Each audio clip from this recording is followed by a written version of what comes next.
আসসালামু আলাইকুম। আবারও বরাবর মতো একটা গাড়ি বিক্রি করলাম। তো এই গাড়িটা কোথায় বিক্রি করলাম আর কত টাকা বিক্রি করলাম ভাইয়ের মুখ থেকে শুনি। আর আমাদের ঠিকানা বলে দিচ্ছি, আমাদের ঠিকানা ফরিদপুর রাজবাড়ী গলন্দ মোড়, তামিম এন্টারপ্রাইজ। তামিম এন্টারপ্রাইজ এসে দেখে পছন্দ করে আপনার গাড়ি কিনতে পারবেন। তো যে বাজেট নিয়ে আসবেন ইনশাআল্লাহ আমরা চেষ্টা করবো বাজেট অনুযায়ী গাড়ি দেওয়ার জন্য। তো ভাইয়ের সাথে কথা বলি, ভাই কোথা থেকে আসছে আর কত টাকা দিয়ে গাড়ি কিনবে। ভাই আসসালামু আলাইকুম। ওয়ালাইকুম আসসালাম। তো বাসা কোথায়? আমার বাসা নগরকান্দা দেলবাড়িয়া, নগরকান্দা। জেলা কোনটা? জেলা ফরিদপুর। ফরিদপুর জেলা নগরকান্দা থেকে আসছে। নগরকান্দা থেকে এই গাড়িটা তো আপনারা কিনলেন তাই না? কত টাকাতে কিনলেন? এই গাড়িটা কিনছি 2,37,000 টাকা দিয়ে। 2,36,000 টাকা। অনলাইনে এটা আমার রেট দেওয়া ছিল, দেখছেন? জি না, আমার এখানকার খোঁজ পেলেন কিভাবে?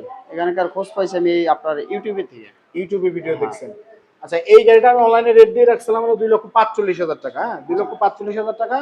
সেখান থেকে 9,000 টাকা ডিসকাউন্ট করে দিয়ে আপনার কাছে বিক্রি করলাম আমি মাত্র 2,36,000 টাকা বিক্রি করলাম। আপনার গাড়ি কিনে খুশি তো? জি। মাত্র 1.5 মাসের গাড়ি। এটা গত বৃহস্পতিবারে আমার কাছে আসছে। বৃহস্পতিবারে সন্ধ্যার সময় আমি এই গাড়িটা ভিডিও ছাড়ছি, অনেকে দেখছেন। তো ইনশাআল্লাহ আমি এখন আবার সেল করে দিলাম। তো এরকম নতুন গাড়ি যেহেতু আমাদের রাজবাড়ী ফরিদপুরের লোক একটু বেশি চালায়, বাইরে একটু কম যায়, যেহেতু তাদের ক্যারিং খরচে আবার ভাড়া লাগে, এর জন্য একটু কম বাজেটের গাড়ি, হাই বাজেটের গাড়িগুলো বাইরে একটু কম যায় আমাদের।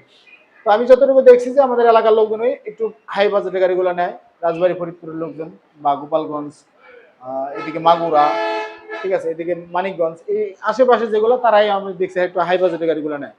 তো আপনারা দূর দূরান্ত থেকে আসলে দেখতে, ভাই যদি বাইরে থেকে কেউ আসে, এখানে তো নগদ টাকা পয়সা নিয়ে আসছিলেন, যতটুকু যা বুঝলেন যে আমি যেভাবে গাড়ি বিক্রি করছি, বা যদি কেউ আসে এখানে টাকা পয়সা নিয়ে যদি আসে, কোনো প্রতারিত হওয়ার সম্ভাবনা আছে কিনা? না না, এরকম কোনো কিছু মনে হয়েছে? না।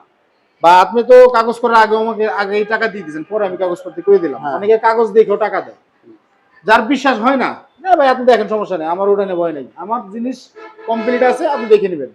যাই হোক, আমি একটু কাগজটা দেখাই, আমরা কোন কাগজে গাড়ি, এই গাড়ির কাগজটা দেখছেন আপনি? হ্যাঁ দেখছি। কাগজ কি মিলাইছেন? জি, কাগজ মিলাইছি। আচ্ছা, এটা হলো আমাদের রাজবাড়ী চেয়ারম্যান শোরুমের গাড়ি। 19 তারিখ 5 মাস 2026 সালে গাড়িটা হলো উৎপাদন। 2,72,500 টাকাতে গাড়িটা কিনছিল। কেনার পরে গাড়ি কেনার পরে আরো কাজ কাম করার লাগে, তো সেগুলো করাইছে। এটা হলো আমাদের শোরুমের কাগজ, আর এনআইডি কার্ড ওনাকে আমি ওনার হোয়াটসঅ্যাপে দিয়ে দিচ্ছি। তো ভাই আপনি গাড়ি কিনে খুশি তো? জি ভাই খুশি। আপনারা সকাল ধরে আমি ধারণা করছিলাম যে আপনারা হয়তো বা গাড়ি নিতে পারবেন না, কারণ আপনাদের চেষ্টা করছেন আপনারাও, কিন্তু আমিও চেষ্টা করছি যে গাড়িটা নিক। কারণ এই গাড়ি আজকে শনিবার আনছি আমি, বৃহস্পতিবার শুক্রবার জন্য গ্যাপ গিয়েছে।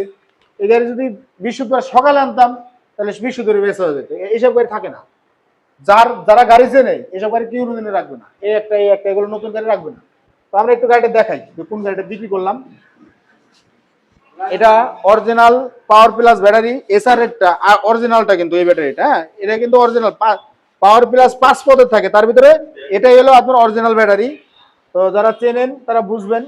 এই যে ব্যাটারি, তো অরিজিনাল চায়না গাড়ি, এটা একটা নাটও বাংলা লাগানো না। এই গাড়িটার মাইলেজ মাত্র হয়েছিল 7,000, 1 মিনিট দেখাচ্ছি আমি,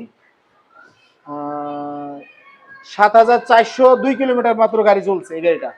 তো এই ধরনের গাড়ি যদি আপনারা আরো নিতে চান অবশ্যই আমাদের সাথে যোগাযোগ করবেন। নতুন গাড়ি বেশি দিন টাইম থাকে না, তো পুরাতন গাড়িগুলো থাকে, সবই চলে যায়। ইনশাল্লাহ যে বাজেট নিয়ে আসে না, আমরা চেষ্টা করি যে ওই বাজেট অনুযায়ী গাড়ি দেওয়ার।